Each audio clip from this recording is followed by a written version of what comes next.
if you've been through something, you don't want to see somebody else go through it again. We want the pain to go. So we try to rush to, let me tell you how to avoid this rather than let me help you figure out how to, you're on your own to navigate this. So listening is about help navigating the person, and that's why it's such an empowering leadership skill. Welcome to Climbing the Corporate Ladder Without Breaking a Heel. I'm your host, Dr. Cynthia. With over 30 years in the corporate world as a single mom, cancer survivor, and often the only woman in the C-suite, I understand the balancing act high-achieving women face.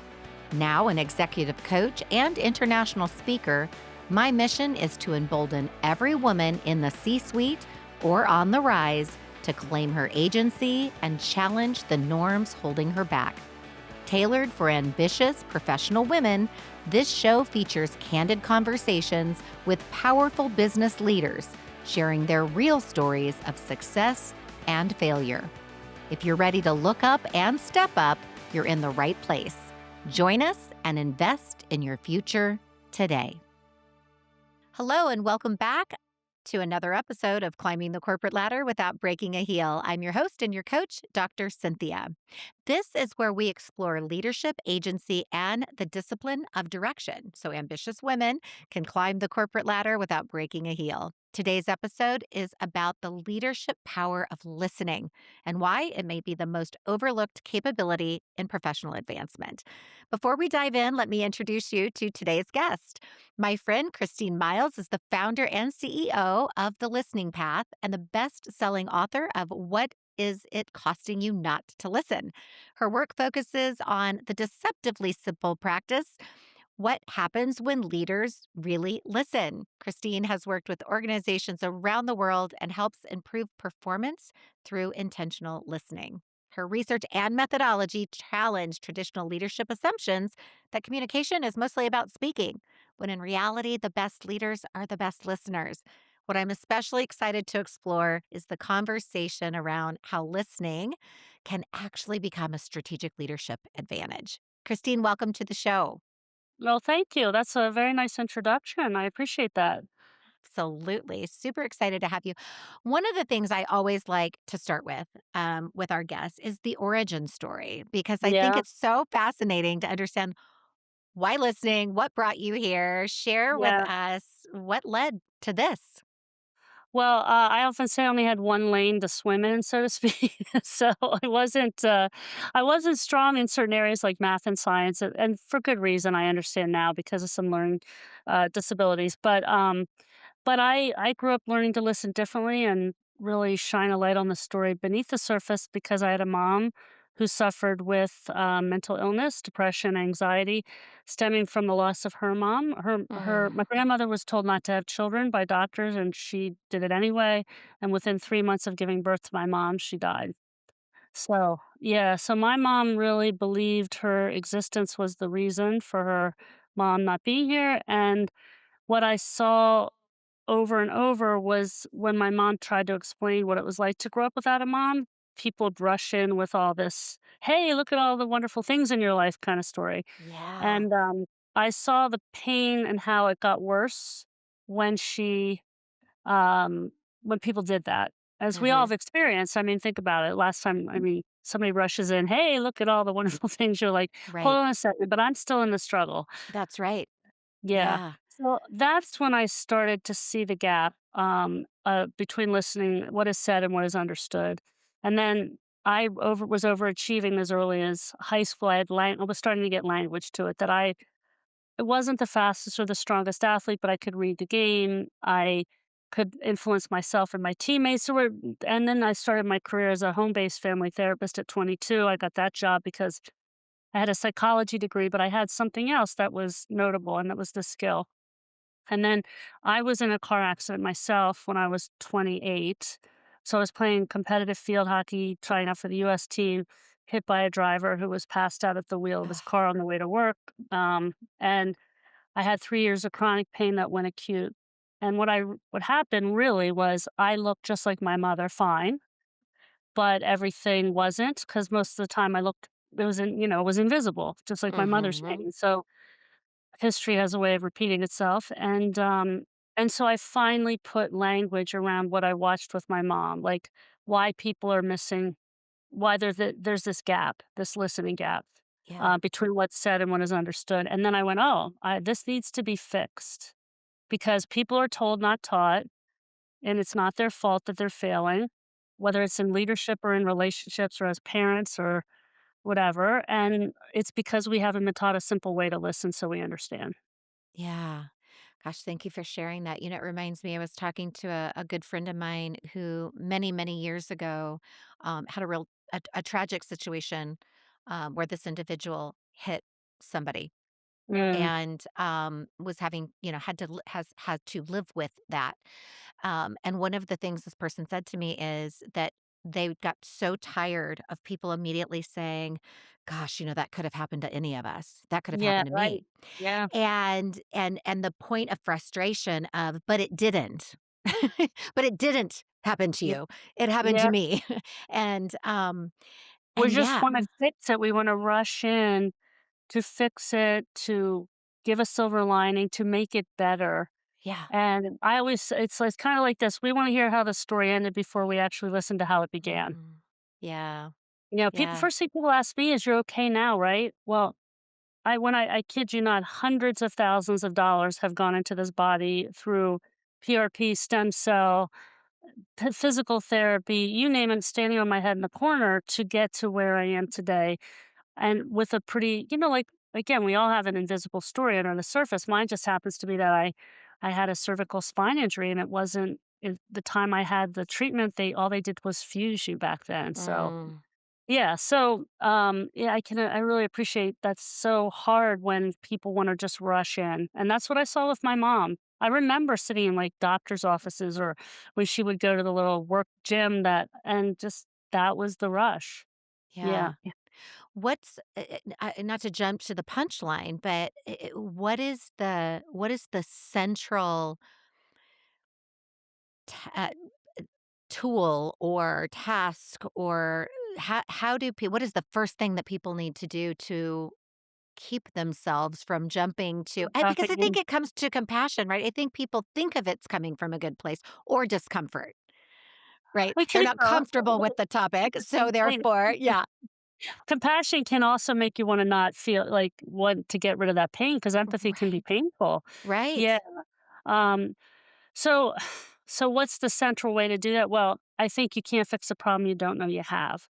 So the Mm, first problem is just to know that's the reflex. That's the human instinct to try to want to make things better. And well, again, we could talk about parents with kids. They want to, if you've been through something, you don't want to see somebody else go through it again. We want the pain to go. So we try to rush to, let me tell you how to avoid this mhm. rather than let me help you figure out how to, you're on your own to navigate this. So listening is about help navigating the person, whether, and that's why it's such an empowering leadership skill is that we want to help people come to their own conclusions with our help as a Right. listener, as a leader.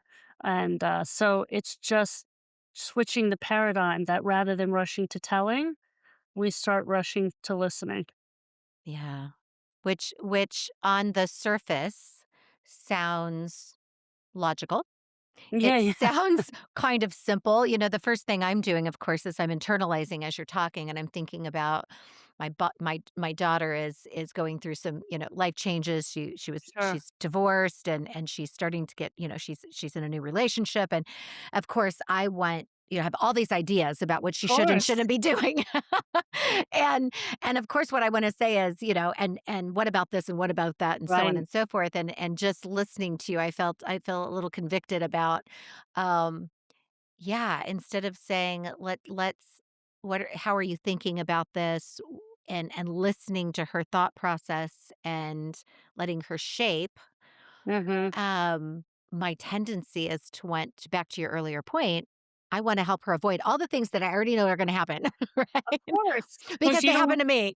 Yeah. of course. Yeah. And so the back to your fundamental question, what do you have to do? Listening has a goal as far as I'm concerned. So people who are goal oriented, I think this is important. I I think we think good listening means being quiet and Mm, holding space. Maybe. I don't wanna discount that, it's certainly helpful. If holding space means don't rush to advising, then I'm gonna say yes. Right. But that doesn't mean you're quiet. That doesn't mean you're not saying anything. It means that you're seeking to understand, and that's the goal of listening, is to understand, not to agree, not to fix it. It's the first step. If there's multiple steps. Step 1 is to understand first. Then Mhm. there's other steps, affirming that understanding, creating more insight from that understanding, and then you can even pivot from listening to Kelly. But the first goal is to understand instead of assume. Right. Right. When you started researching this, and you've been an expert in this space for a long time, but when you started to really research why people don't, how they jump in, the impact of that, etcetera, um, did you find any, and I don't want to force a connection, but did you find any either direct related or somewhat feels related to gender? Um, well, I think that the theory is that women are better listeners than men by and large. Okay. And there is some science behind this, that the connector between what we call the left and right brain, Mhm. greater for women. Okay. It's bigger because of the Right. mother thing. Even if you haven't had kids, you have that biologically. So we are more connected between our logical brain and our emotional brain Mhm. than men are. And this is completely anecdotal, but I can tell you that I see a lot of shifting, especially when I talk to women in the workplace, that their patience is down, their get to the point is up. Tell me the bottom line, because in the roles we're serving now, that we're not just in the home, that we're in, and we're Mm. balancing those 2. Our time is more limited.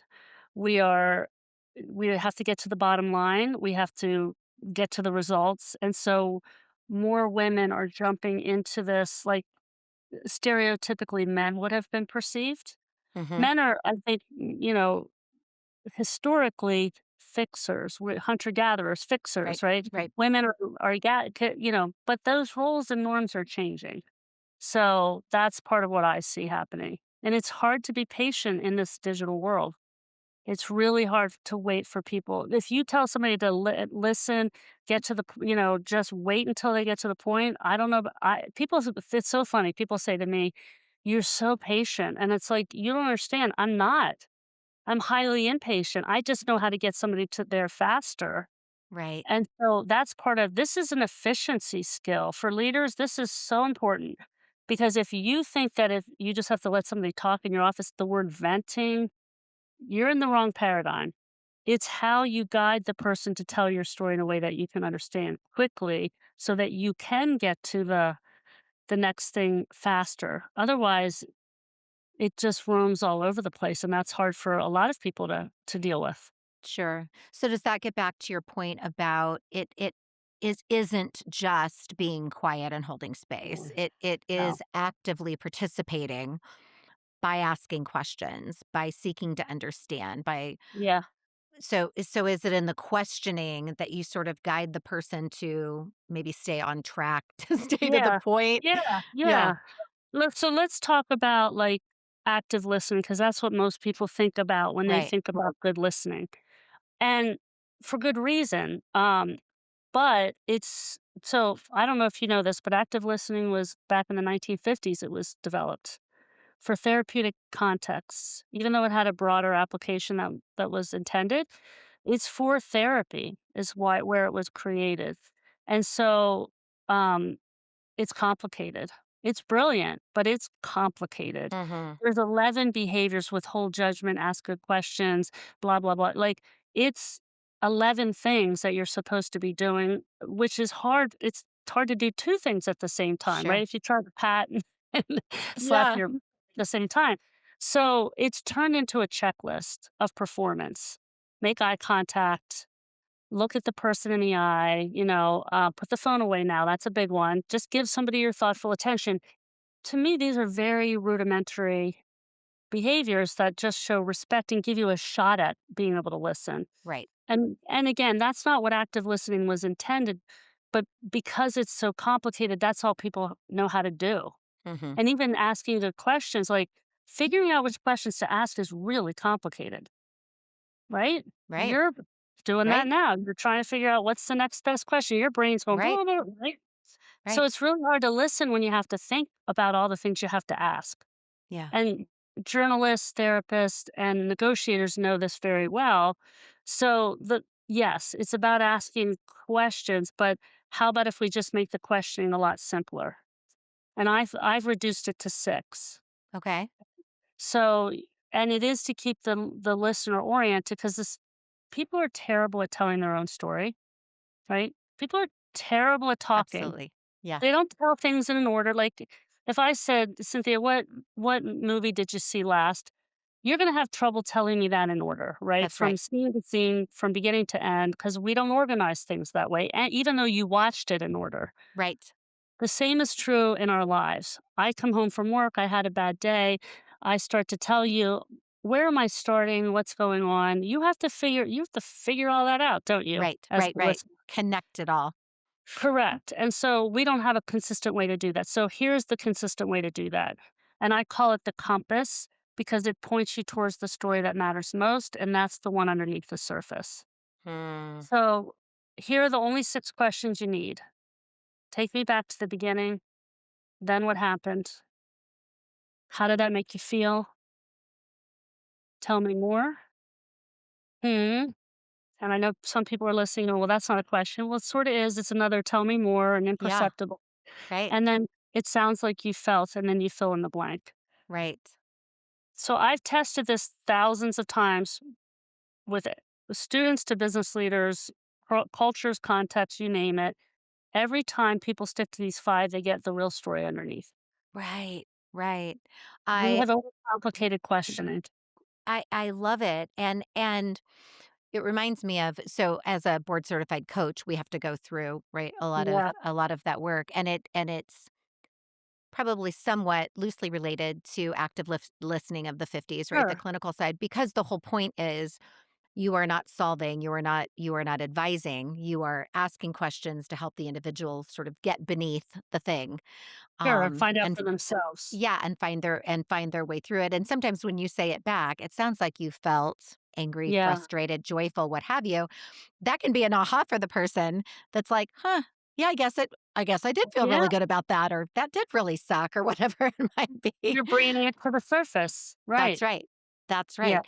Well, When here's why that's so important in coaching, by the way. Yeah. Because there's 2 principles in coaching, right? One is don't be a coach if you don't believe in these 2 things.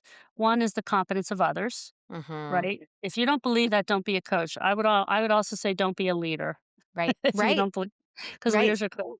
And that coaches ask really good questions. Yes. That doesn't mean they're asking the smartest question. That Right. just means they're asking the right question. And That's sometimes that question is just tell me more. right. Right. And I would say great leaders, right? Great Correct. coaches, Great leaders. AKA great leaders. I've coached, budding executives, emerging executive leaders, who initially struggle with the "I have to know everything to Yeah. be credible," and we have the conversation about the most executive thing you can do is ask really good questions. Yeah. Right? Thoughtful questions, questions that are going to bring out more of the information in the story, because that's where people show up, and you're going to learn, and they're going to understand that you care. I mean, there's so much packed into that. Yeah.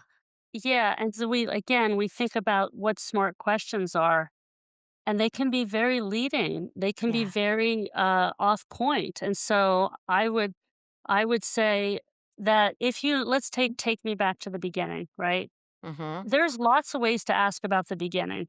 One is just to say, take me back to the beginning, but Right. tell me where that started. And when you get there, then what happened Right. becomes really the next best question. Yes. It doesn't have to be then what happened after you did this, blah, blah, blah, blah, blah. Right. We overcomplicate it. Right. Look, I'm the perfect example. I was 22, first job out of college, no professional experience, knocking on people's doors as a family therapist, saying, "Hi, I'm Christine. I'm your family therapist." And I had my moments, but I have struggled. But it was really from some bad advice more than not, because I did not go in and try to solve the problem.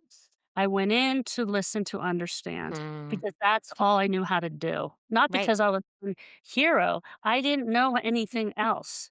And Yeah. so I got recognized and I was overachieving relative to my older counterparts who had more knowledge and experience because they went into solve before they went into understand. Yeah. I wanna put a really fine point on that for the person listening because that applies to so many things. I mean, think about individuals that you've been with and you felt that they were so present Mhm. and and this deep connection where you sort of poured your life out to them and you're like, that is so weird. You don't know. I Yeah. don't know why I felt so comfortable. I feel that way about my new hairstylist. I mean, I feel like she knows Yeah. all my entire life. But the And is point. doing remarkable work, by Well, the way, thank as you. well. I'll make sure she listens to this Yeah, episode. please do. That's right. But there's something about that inquiry, that interested inquiry of, "And then what? And tell me more." And it sounds like, I mean, those are the people that are just pulling out of you this information, to your point, without judgment, and how much more you get out of that conversation and how good it But feels I to the could person on the other side. yeah, and I could tell myself to withhold judgment, that won't work. Right. Like, because my brain is the greatest our brains are the greatest enemy of listening. Yeah. So, you have to soothe the beast. And if I'm thinking of all the questions I have to ask, my judgment's gonna come into those questions.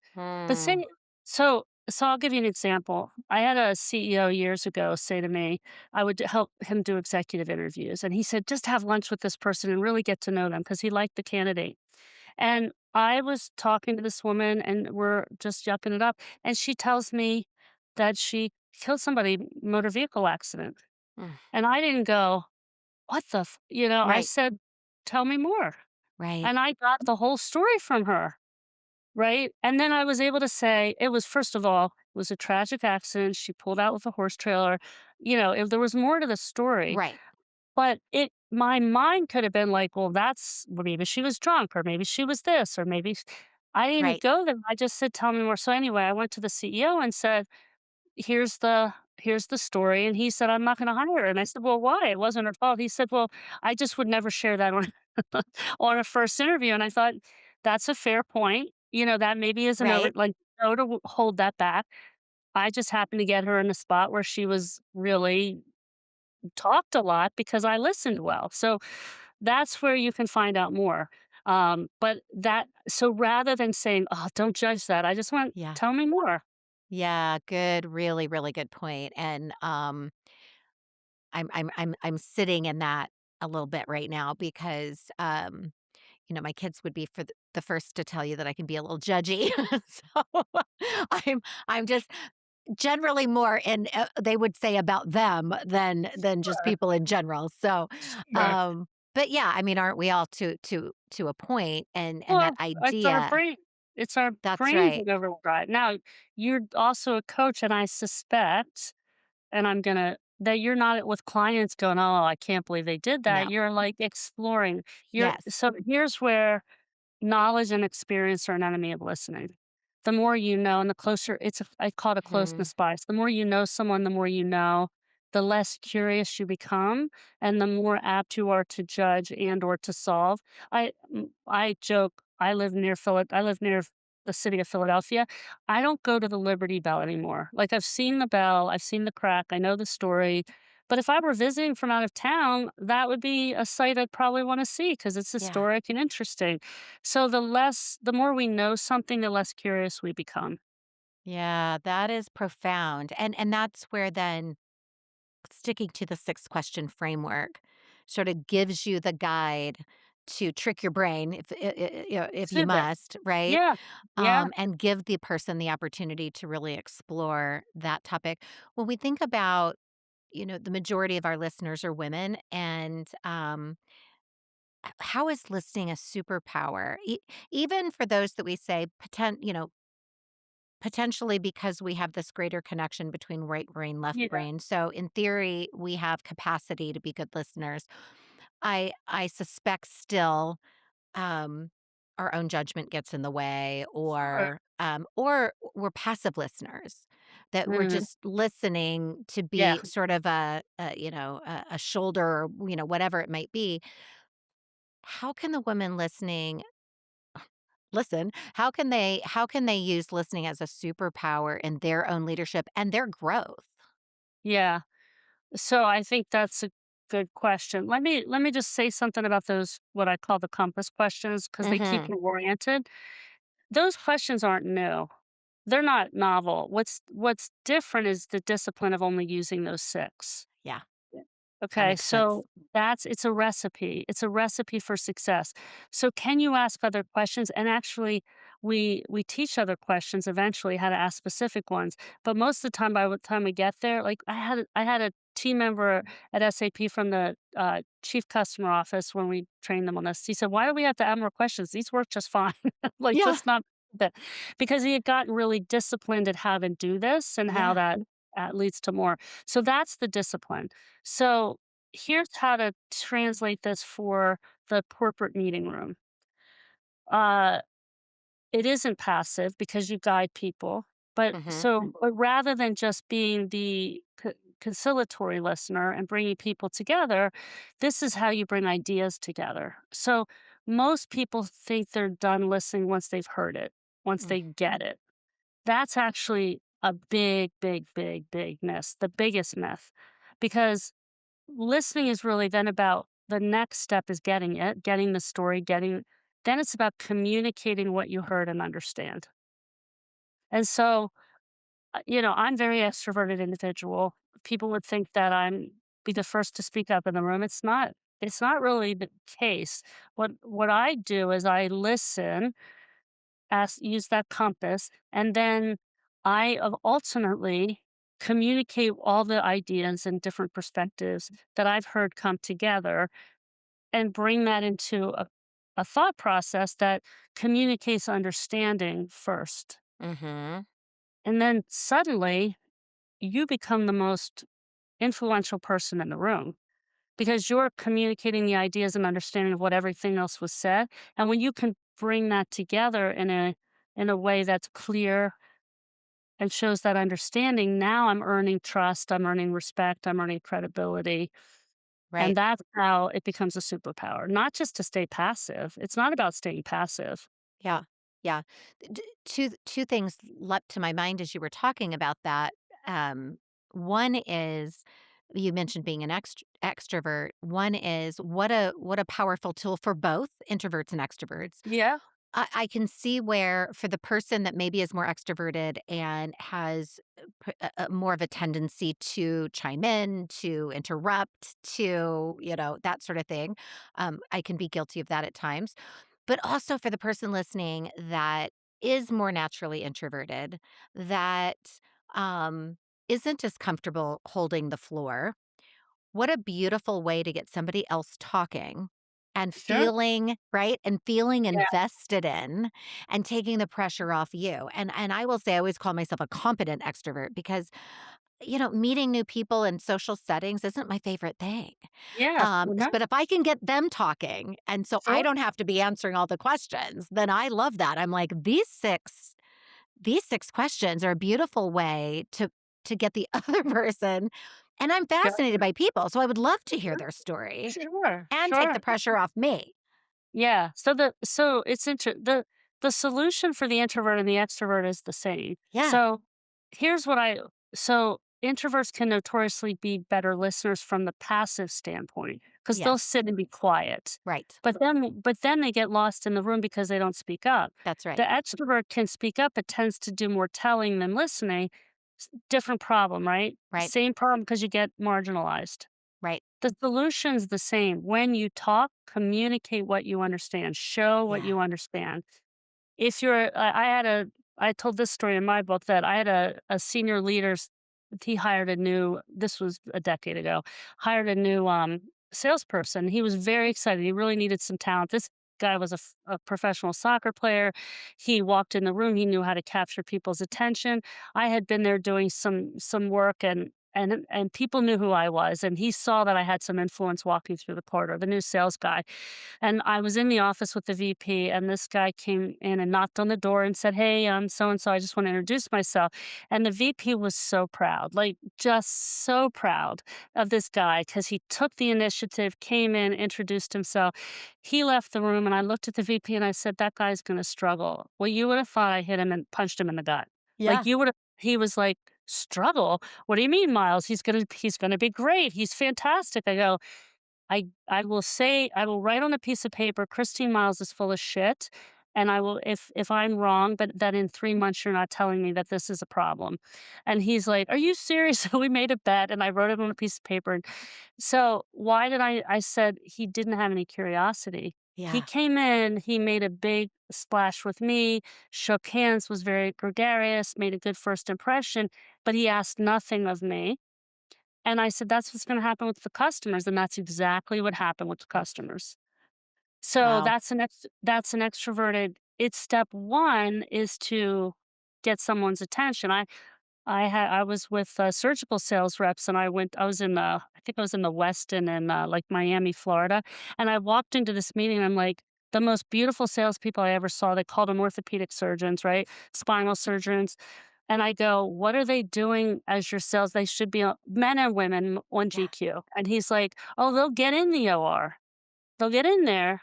They'll get the attention to get in with the doc." This was again 10, 15 years ago. Yeah. They won't stay because if you don't earn that credibility, they will kick you out as fast as they let you in. So he said, "Most of these people won't make it." That's amazing. That is amazing. By the way, I don't think it's changed all that much. Well, the But standards j are a little different. But yeah, look, yeah. we all have different assets. What's in pharma, that just happened to be some of the sorry, I dropped my phone, off my desk. Yeah, so the point of that is obviously this that if you're introverted and you're just silent, you're gonna get lost. If you're Mm, extroverted and you're talking too much, you're gonna get lost. But when you start to bridge the gap of communicating and talking to communicate what you understand, it becomes a superpower. yeah, 100%. The other thing it makes me think about is we've all worked with that person that they believe the last thing that they were told. Yeah. Somebody says something to them and they take that as, fact, and then they go share, "Oh, this is the problem," and because they haven't not only have they not listened, but they haven't asked for the rest of the story and dug deeper and really, Yeah. to your point of the compass, gotten underneath Yeah. to get enough detail, so they're getting these surface level things. This process of listening also forces you or provides you, maybe equips you to get closer to the truth or closer to the information that can be really important rather than just taking something at the very surface level and running with it. It's why it's such a critical leadership skill. If you have 8 members of your team, they come into a meeting, you wanna get the insights that lead you to making the best decisions. Like, if some of that's information, some of that's data, some of that's feelings and Mm, impact, right? And so if you're not able to get that, you're gonna make a decision based on a very, a surface level, um set of data points, and that's that's right. not gonna serve you very well, and yet I think that's what's happening a good bit of the time, which is Yeah. why boards come in, right? Why do we have board of directors? Well, because they are outside in and they don't have that closeness bias, and then what do? They come in like vultures and they pick, pick, pick, pick, pick to find everything wrong based on and so they're trying to get underneath the surface, but sometimes that isn't received well because it feels very critical. Mm, Rather but what they're really trying to come up to is the very insights you're describing, which is to get below the surface. And I think you could do the same thing in a way that would open people up rather than be like a witness stand, which is what I think a right. lot of come to. So people resist rather than open up.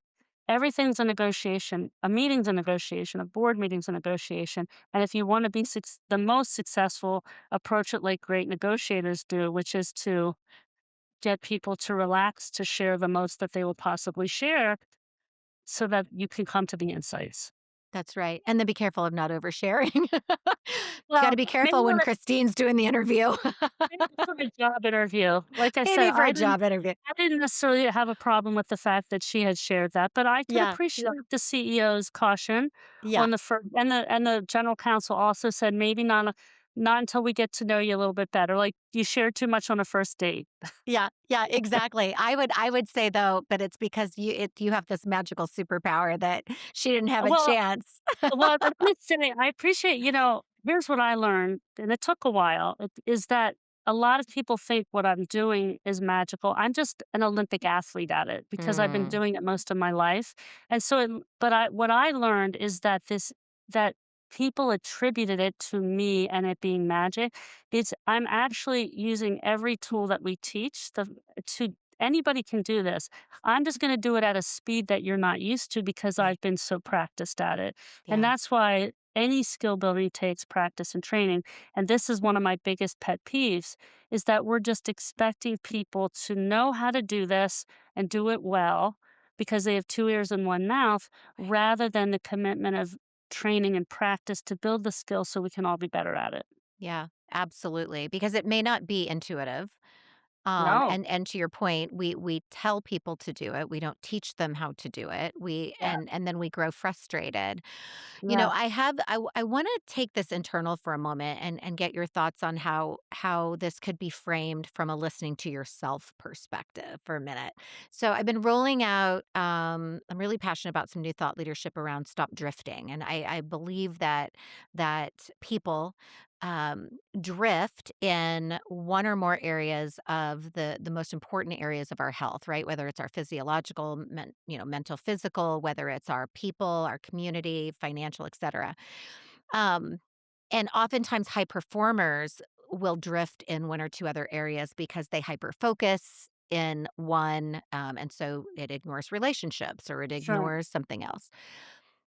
So the practice that I've been working with for some time now is the 7-minute pivot where you sit for 7 minutes and you go introspective and you create awareness around where could I be drifting? Where am I on autopilot? Where am I allowing other forces to take control? And what's one small thing I can do today to fix that? I'm curious because I think there's application here how this skill of listening can be used to listen to yourself and your own Yeah. signals. Well, I think it's the fundamental person you should understand the most is Mm, yourself. Now, we're also have the biggest closeness bias with ourselves, so right, that's also what makes it a little trickier. That's why I have a therapist on speed dial right. because, it's hard it's like you just said, when you're in a coaching situation, I think therapy and coaching are aligned. Not they're a little Mhm. different, but there's a lot of commonalities there. Right. Is that you may just ask a question that helps me listen differently to Mm, myself and reflect something that helps me see it. But the therapist or a coach is asking the very questions you can ask yourself. So if you're sitting down for 7 minutes, let me go back to the beginning of my day. mhm. Take me back, Christine. Where did it start? Yeah. Tell me more. How did I feel? It's the same path Yeah. when you do that for yourself, it's a way to slow down, to speed up. Right. Most of us go forward in conversations and we wanna fix just like my mom's story, my accident story, we wanna fix it instead Yes. of go back. And as I was an athlete, once an athlete, always an athlete, so I'll say I'm still an athlete, but I was a Absolutely. competitive athlete and I played field hockey was my sport of choice. So what I learned, and when you watch team sports, soccer, football, field hockey, the best teams use every inch of the field. They use every inch. They don't just, you watch this, not anymore because so many sports are taught so early, but in the day when you watch a sixth grader play field hockey, all they did was push the ball forward. Right. Right. Okay. When you watch a US field hockey game or an international game, they're pulling the ball back, moving the ball back, and then spreading out the play. And Mhm. so going back to the beginning is, pulling the ball back so you can Mm, see the field. We stick in the middle and wanna go forward, and that's not how you score goals in team sports. You right. have the ball back. So going backwards allows you to go forward more successfully, which is why we go back to our beginning of our childhood and why we go back to our earlier life to make sense out of our choices so that we can learn from that. And but if we just stayed in the middle and never went back, we wouldn't figure much out. Yeah. Yeah. There's so many nuggets in that I want to unpack. One of which, where you started, is we know ourselves best. So it becomes the most difficult to listen to, right? Because Yeah, it gets back to the curiosity question. sure. We become less curious. I mean, I'm having kind of this epiphany at the moment because related to drift and related to the 7-minute pivot, because to your point, part of the reason we often go through life on just sort of inertia and autopilot or what have you is we're not taking the time to be curious about the signals that we're feeling or sensing or seeing. We're not, to your point, going back and saying, but when I add those things together, right? I call that, I call that, um, uh, the drift that happens over time, right? It's iterative, and then it's that you explain each little situation away Yeah, in that moment, and you're never coming up high enough to start to say, "But thing 1 and thing 2 and thing 3 are really related." yeah, And if I'm listening to myself and I'm taking that time and going through "Well, take me back. Where did yeah, take me to the beginning, and then what happened? yeah, Oh, oh, that thing happened not once, but twice or 3 times. yeah. And importantly, how did that make me And feel? how did that make me feel?" Right. So again, to me, it's really about slowing down enough to Yeah, be able to get to it. When you're goal oriented, when you're moving forward all the time, we just miss that opportunity. So the pause of 7 minutes is to slow down enough to be able to lean into having that perspective. That's the discipline, just like that's the right. discipline of asking those questions, because we're in motion and moving forward. It's hard to do it when you're moving forward. Yeah. Yeah, yeah. I Whether also that's think conversations with yourself or others.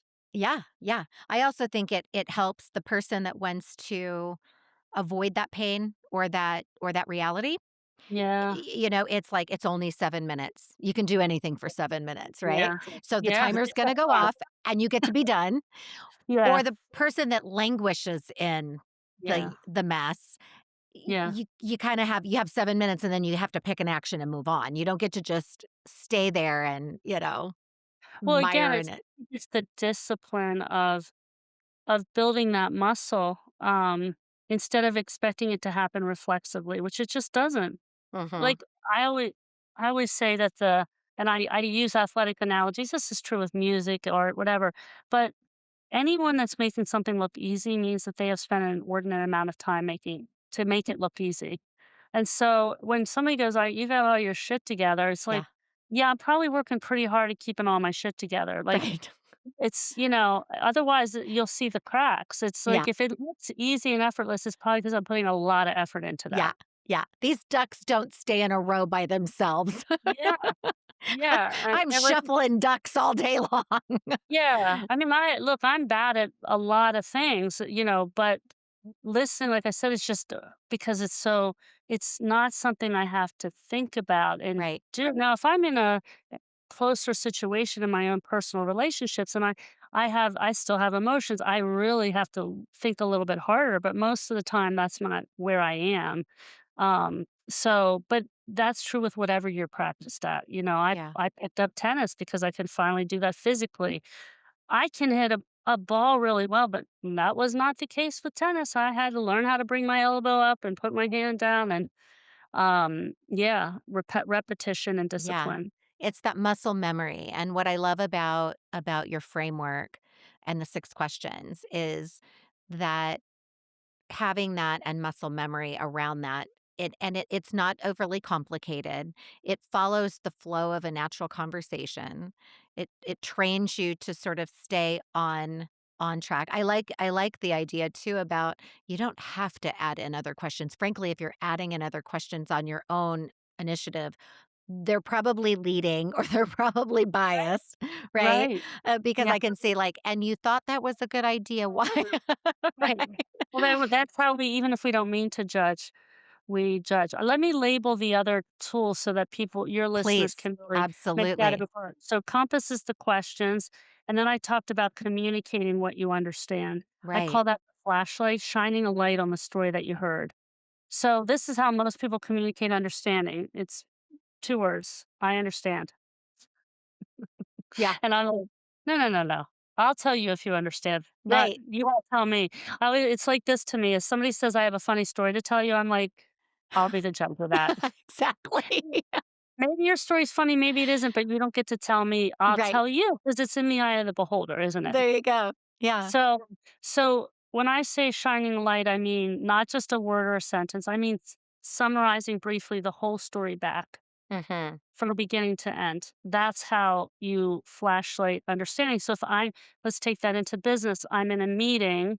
Let me summarize everything that in a 90-second thing, and now watch what happens. Right. Watch what happens in the room. Suddenly, I'm on an MBA board of a college here, and I'm the only one that doesn't have an MBA. I'm the only, like, soft skills chick, right? I have a Right. master's in psychology. And so, I'm listening to all these smart MBA people, and I'm like, what am I like, which one of these is not like the other? But what I'll do is I'll just summarize everything and then people are suddenly looking at me. And then now I can say, what I really think we could add to this is blah, blah, blah, Yes. right? Versus just let me tell you. That's the power of the flashlight. I Summarize love that. understanding. I love That's the that. superpower. That's the superpower. It absolutely. Did you say there's one more? Is there one more framework? Did you As say there were well, 3? there's other tools. So the Okay. compass and the flashlight are the 2 The that 2 yeah, primary. Yeah. 2 of And the 2 ones that'll get you closer to closing the gap for sure. and what I hear in that too, I'm just thinking about, women are always thinking about how do I have a voice? How do I Yep. and maybe not always, I don't mean to overstate, but I hear a lot around how do I have a voice at the table? When and how do I show up, especially if I'm less comfortable, et cetera. What a beautiful I feel like I do this intuitively with my clients.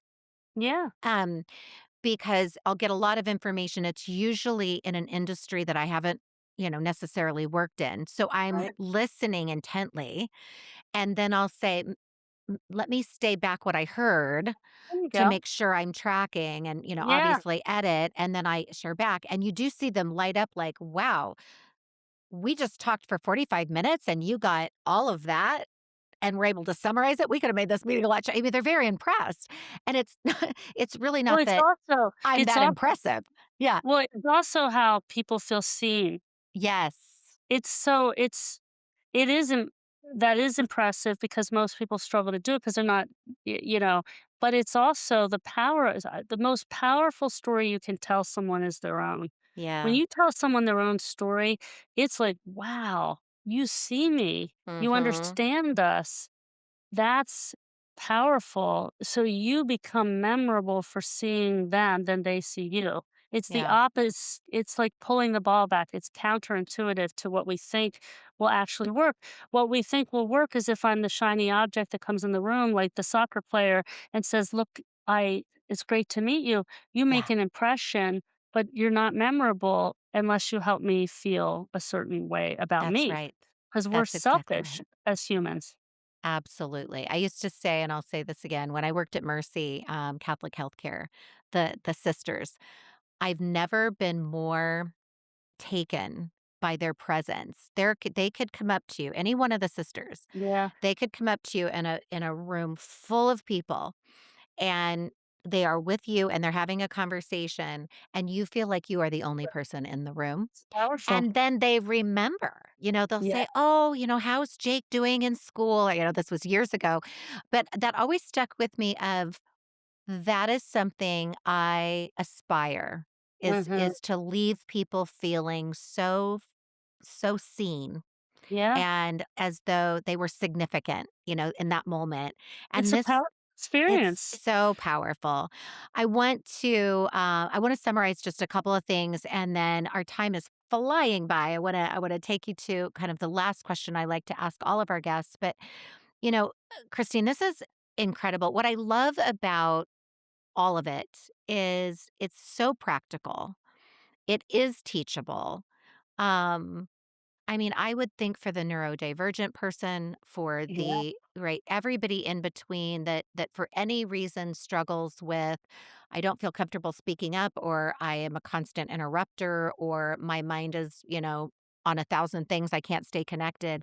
Having this framework and kind of anchoring to it, um, and it so beautifully unpacks and engages the other person. So you make them feel amazing, and then with all of the pieces around the compass, but then the flashlight of summarizing back, it's not only validating what you heard, making certain that it was in fact accurate, but what a moment. If you're going to say little, make sure what you say is powerful and substantial, right? Adorable. Yeah. Yeah, Yeah. you don't have to be the loudest person in the room. And it doesn't matter if you get it wrong either, by the way. It's Yeah, just so misunderstandings and communication problems in business, you know this. It's 1.2 trillion annually for US businesses is what it costs. That's the estimate. So that's the problem we need to solve is mm, let's stop figuring out how to say things the right way. Let's figure out how to understand in the right way that is simple and repeatable. So, because when we close that, we're gonna stop a lot of the bleeding of misunderstandings and the costs that are just. That's why I titled my book "What Is It Costing You Not to Listen?" Because you can't solve a problem you don't know you have, and these problems feel invisible, but they are and they're that way because we can't see it or touch it, right. but the costs are still there. This is a hard business problem that needs to be solved. Absolutely. A hard business problem. And because we're whole people, it's with our children, with our parents, with our Yeah, significant other. I mean, totally. I I feel like 99 point something percent of issues come right back to communication. And I think based on what we've just talked about for the last 45 minutes, come back to listening and really Yeah. understanding the way you defined understanding. Not just I understand, but I understand the intent of This. what you said Yeah. in Or the the right meaning. context. The Yeah, meaning. Yeah, 'cause I could tell you it again and again and again, and you'll be like, "But you still don't understand. Maybe I said right, it a different way." The only way we're gonna bridge that gap is if you finally come to a place where you tell it to me in a way that I believe you understand. right, Not about agreement right. at all. Right.